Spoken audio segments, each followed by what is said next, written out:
Good evening, welcome to my channel. I am, as you will notice, in a different location. I'm back at my parents' house, just visiting for a week. And I thought, since this is where this whole crazy journey of writing short stories and reading them on YouTube started, that would be a good place to give you the fourth and final extract from my novel, Stutter. So this is the last of the sections that I've sent to agents, and it's called Commonplace Rarity. Hector got to the first turning point and didn't even stop to sniff the air or look down on the right-hand fork before scuttling to his left.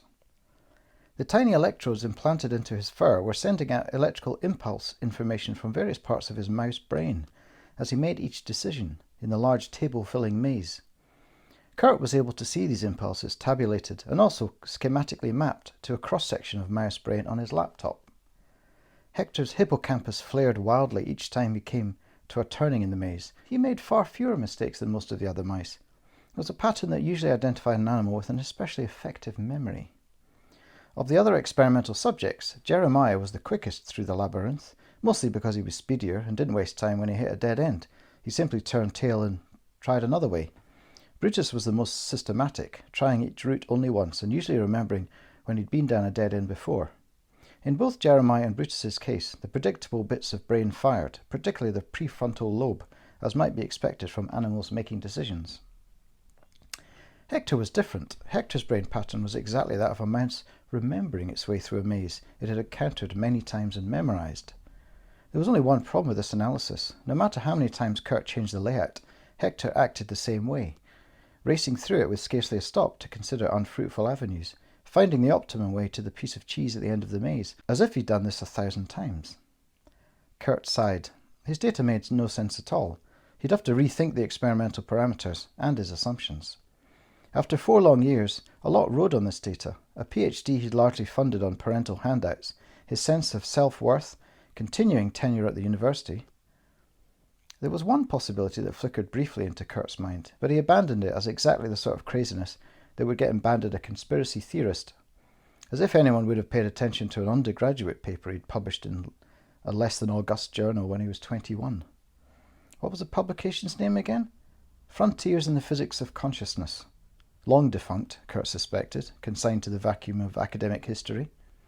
Nevertheless, as he watched Hector trot inexorably from cheesy morsel to cheesy morsel, Kurt couldn't help but Google the name of his paper.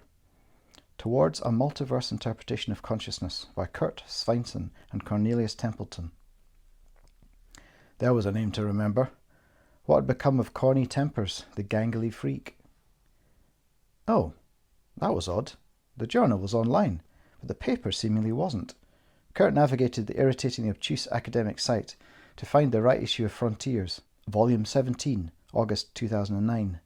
There it was, and Kurt recognized and remembered the subject of the article preceding his, neural networking and predictive computer modeling.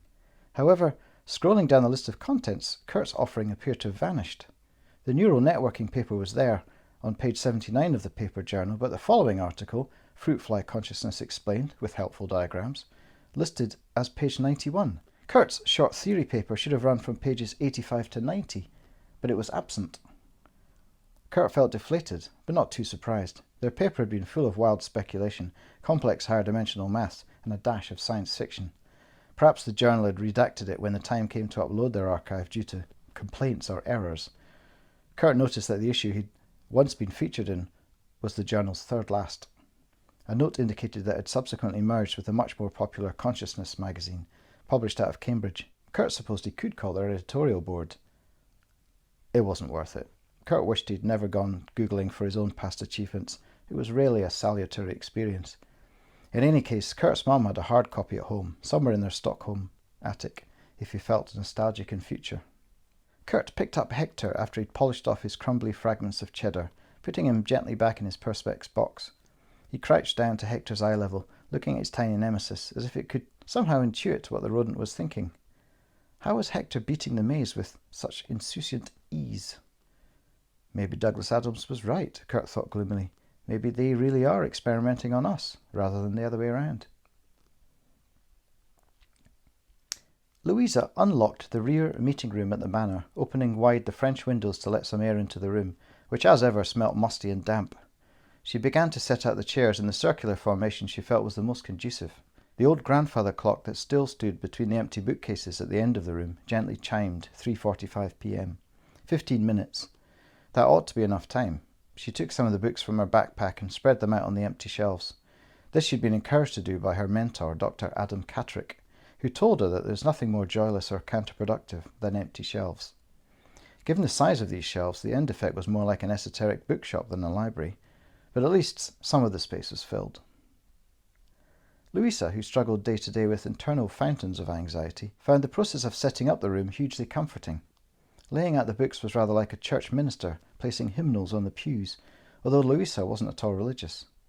Hopefully, the few people who attended today's session might find some comfort in the philosophy, psychology and literature that formed her little travelling library. Oliver Sacks, Franz Kafka, Carl Jung, Alain de Botton, Iris Murdoch, Kurt Vonnegut, Julia Kristeva, Sigmund Freud, V.S. Ramachandran, Sam Harris, Paul Auster, Susanna Callahan, and a half-dozen more writers whose work edged towards an understanding of the peculiarities of human consciousness. Books had always been Luisa's chief allies, the consigliere she turned to when she required an authority that she didn't feel capable of projecting herself. Certainly the 4 men and 3 women whose first names were listed on the attendance sheet for today's session were not easily encouraged. They all felt fatalistically tied into repeating patterns, not just of behaviour but of actual, precise, lived experience. It was a peculiar and growing phenomenon, and Luisa felt unusually protective to this particular group of neurologically atypical sufferers. In part, admittedly, because she believed she might get a doctorate out of it one day, but also because there was something very universalizable about this group's strange affliction.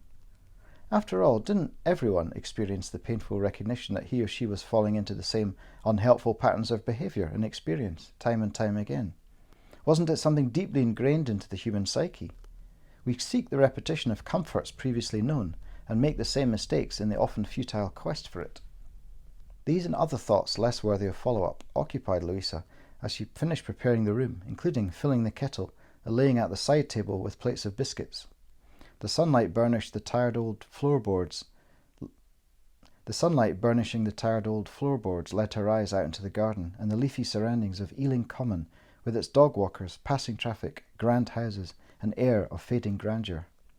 Legendary movies had once been made a stone's throw from this manor, dreams that exported worldwide. Ealing comedies with charm and cleverness and wit. This afternoon, Luisa would listen to other comedies and tragicomedies, all of which had the same punchline, the same denouement. Everyone felt trapped in repeating cycles, and it was Luisa's job to take them seriously, these delusional people, who otherwise exhibited none of the signs of monomania or psychosis. To what end, she didn't quite know, but it was fascinating, always surprising, and most of them seemed to feel it helped. At least they no longer felt alone. Gardeep, as ever, was the first to arrive, and he brought snacks from home, spicy mixtures of nuts, grains and seeds, brittle and fragrant biscuits, Indian sweets gifted by friends and family for all manner of social occasions. "Gardeep, you're going to make me fat," Luisa laughed as he laid out his offerings. "Not at all, dear. You're just a skinny thing," he replied, evidently having a good day. "Here, have a laddu." Clark and Melinda arrived together, purely coincidence, Luisa assumed. At least she hoped so. It wasn't absolutely forbidden for group members to pair off, but Luisa had an intuition that it wouldn't help either of these two to explore a relationship. In any case, Melinda was almost certainly gay, although she hadn't quite said as much. "All right, Miss DeMonica," said Clark cheerily. Luisa found it amusing that he felt the need to address her as Miss, as if he was still in school. Luisa sometimes had to remind herself that she was only 6 or 7 years older than these kids. She was glad to see he seemed in good spirits too. Melinda, on the other hand, managed little more than a nod of acknowledgement and seemed subdued. If she had entangled herself with Clark, they clearly had different feelings about the development. While Clark was pouring himself a coffee, Melinda had brought a Dr. Pepper. Maxine arrived, pushing her bike into its familiar resting place in the corner of the room, behind the dust-sheeted piano.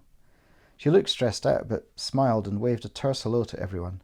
Hugo blustered in, with his familiar haunted expression, like he'd just shaken off someone who was following him. Jade was last to arrive, apologetic in that prim and efficient manner she wore as a mask for a seething sea of inner insecurities. Luisa felt that Jade was the one member of the group who had never really opened up. She usually sat nearest the door, attentively listening, occasionally glancing at the clock, offering only the briefest fragments of her own experiences, and frequently concealing a yawn that Luisa had learned to accept was symptomatic of her chronic insomnia, not boredom. Everyone took their regular seats, human nature perhaps, but carrying additional weight in a group of people who felt entirely trapped in repeating patterns of behaviour. Luisa would have to do something about that, but first there was an attendee still missing. "Has anyone seen Brian?" Luisa asked. The assembled group shook their heads.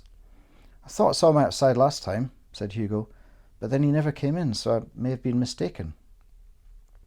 It happens, Luisa thought. You can't always help everyone. Still, she did worry about Brian, especially, given his history of drug dependency and homelessness. If anyone was likely to drift off the radar screen, it was Brian. "Well, if anyone hears anything, do please put him in touch," Luisa said. "Now, I want you all to swap chairs." They looked at her like she just suggested they all take off their clothes. "Come on, you lot," she suggested wryly. "If you can't change chairs, what hope have you of affecting the rest of your behaviour?" Gradually they rose and took other seats. Jade especially looked uncomfortable with this arrangement. Good, thought Luisa, a little unkindly. He might shake her out of her stasis. Last week, Luisa had played them a short video about the neurological theories attempting to explain déjà vu. Competing theories included dual processing, sensory input from the same event arriving out of sync, this giving the sensation of something occurring twice; split perception, receiving the same stimulus in degraded then full focus resolution, leading to the false identification of the second perception as a new event; and the momentary mislabeling of sensory input as memory data. None of these explanations were felt to be adequate by the assembled group. Luisa had asked them to go away and think a little harder about the sensations they were experiencing and see if they fit any of the proposed explanations. Predictably, the group weren't terribly impressed by the assigned homework, but all agreed to do it. Now she asked them for their findings. "Well, one thing that's different from déjà vu," said Clark, launching straight into it without preamble, as was his style, "is it don't happen the same way each time. I just know I'm going to get shanked again, and I know it's going to happen next Sunday." Luisa nodded, as if giving this ridiculous notion credence. It wasn't sensible to directly contradict her patients, as she thought of them, but as none of them self-identified. "But you accept that's irrational, right?" she said tentatively. "I mean, you are alive and well with no wounds or anything, which means you can't be getting stabbed." Clark looked frustrated. "I know, obviously, but it's not just a feeling that, fades away or nothing." "Pervasive," chipped in Jade, often the soul of brevity of the group. Clark seemed to agree. "Sure, it's like I'm dreading it, man, like I know it's coming round." Luisa resisted an urge to smile. She liked Clark's habit of referring to everyone as man, regardless of their gender. "So you say this is going to happen next Sunday?" Clark frowned. "Well, that's what I kind of remember." "And then you'll get a sort of flashback to a month ago?" "Yeah, man," Clark said. "I won't remember nothing at first, then it grows and grows." Gardeep, whose hand had been up for some time, got the nod from Luisa to chip in. "Same for me. Normal at first, then it becomes more and more like I've lived this before." "At the end it's like watching a movie," Hugo added. "You can watch, but you can't affect the course of things." "Which, when you're a police officer," Max said, "kinda sucks." "Maybe we remember the transition just after it's happened, but that fades," Hugo said. "I mean, I managed to write myself a note." Luisa moved her attention back to Clark. She had a trump card to play. "Clark, you say this is going to happen on Sunday the 4th of September. Clark nodded vigorously. "Swear down, that's the day." "So, am I to assume that you won't be coming to the meeting on Saturday the 10th of September? Laughter from most of the group, particularly Melinda, who pulled a comedy straight face when Clark shot a disapproving look at her, sucking his teeth. "Fuck's sake, you lot, it's not funny," Clark said, his pride wounded. "I'm serious, I won't be here." "So where will you be?" Luisa felt it was time to press a little harder. "I know what you're trying to do, Miss Delmonica," said Clark. He was smart, she'd given that, perhaps the smartest here, despite his unpromising background and home life. "Trying to get me to say I'll be dead, only I won't, because I'll be living all this again. So I'll be dead, and I won't be dead at the same time, which don't make no sense. So I'm just going to say I don't know where I'll be, and if I did, I wouldn't be coming here, now would I?" Clark was so far the only member of the group that could put a specific date on his rewind moment, and the only one for whom it was a distinct possibility that day would lapse soon. Luisa's big hope was that he would return to the session on the Saturday after his projected demise, and that somehow this would be the start of his cure. It was a long shot, but at the moment it was all she had. Clark had attended all 4 weekly sessions since she started the group, as had everyone except Jade, who'd missed the first, and Melinda, who'd only appeared last week, and so far had said scarcely anything at all. Then there was Brian. Luisa wondered if he'd be back, and estimated the likelihood of his return at around 50% or less. He'd seemed like the kind of person who had only a tangential grasp on reality at the best of times, even before he'd been caught in his own nightmare cycle. Shit! Luisa realised she'd drifted off from listening to the flow of conversation. She willed herself back into focus. Gardeep was speaking. I have a faint feeling that things are going to change dramatically. I don't know why or how, but I know I'm going to become very, very rich. Muffled laughter from Melinda. Luisa decided to let this go. Melinda, do you have something to contribute? You know, we don't make judgments here. Judgments. There was that word Mel hated. Of course she was making a judgment about Gardeep, as was everyone else in the room, as was everyone in the entire world, all the time, whenever they encountered another human being. It was ridiculous to pretend otherwise. Of course, Mel knew she couldn't say that, just as she was certain she couldn't ever reveal why she was really here, and that she was faking it all. Mel hadn't had a deja vu moment, ever, as far as she could recall. These people were screwballs, but she was being paid good money to be here, so she might as well contribute something. She looked down at her phone, checking the recording app was still running. Forgive me, dude, but aren't you a taxi driver? What, you're going to find a winning lottery ticket on the back seat? Gardeep nodded graciously. If that happened, I'd return it to the passenger who dropped it there. Mel rolled her eyes, but in so doing realised that it was probably true. Gardeep was one of the most honest people in the room. Now he leaned towards her. Have you ever been in love? He said, almost in a whisper. A number of scathing replies sprang to mind, but Mel decided just to be honest. She nodded, thinking of Karen's eyes, her lips. And how did you know that this love was something real?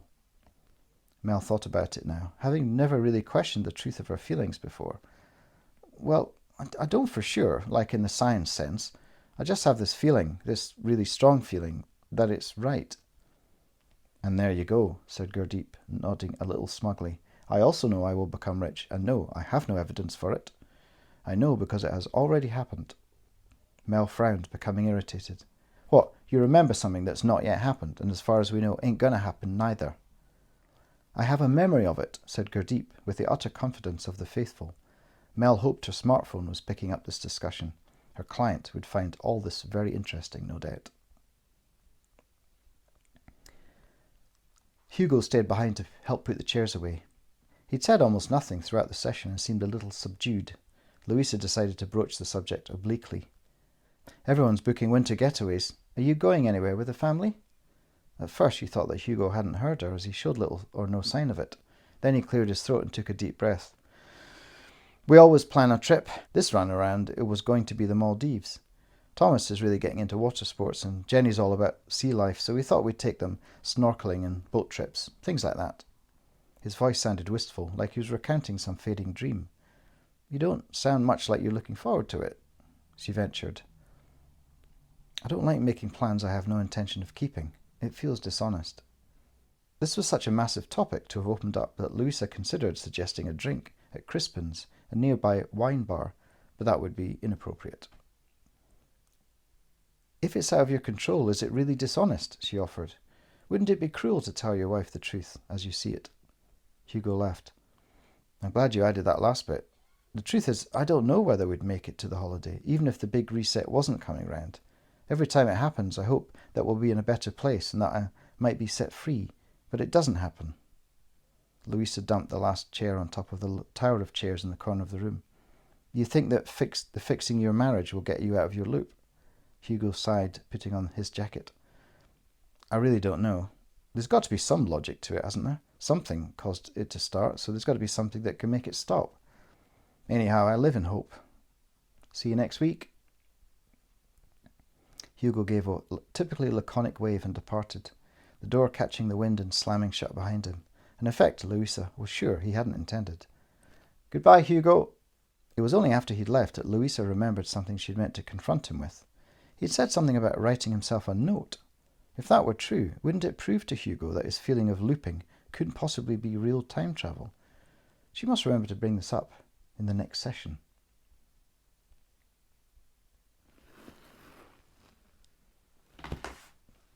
And that is the end of your preview of my novel, Stutter. So I hope that's been enough to intrigue you as to what's going on in this book. It's very odd. I'll let you have that. If you haven't heard the other chapters, where you'll be introduced more to 3 of the characters in that last group session, then do so. And if you know anyone who's an agent looking for a mind-bending, strange, involving sort of science fiction but set in the real world book, let me know. And yeah, you can like this video, share it, subscribe if you aren't a subscriber, and I'll see you again with a random word story very soon, which will be my first for a month, which I know is bad, but I've been working on a lot of other things. And I do have an idea for a nice random word story. So hopefully that'll be the next thing you see from me. But for now, bye-bye.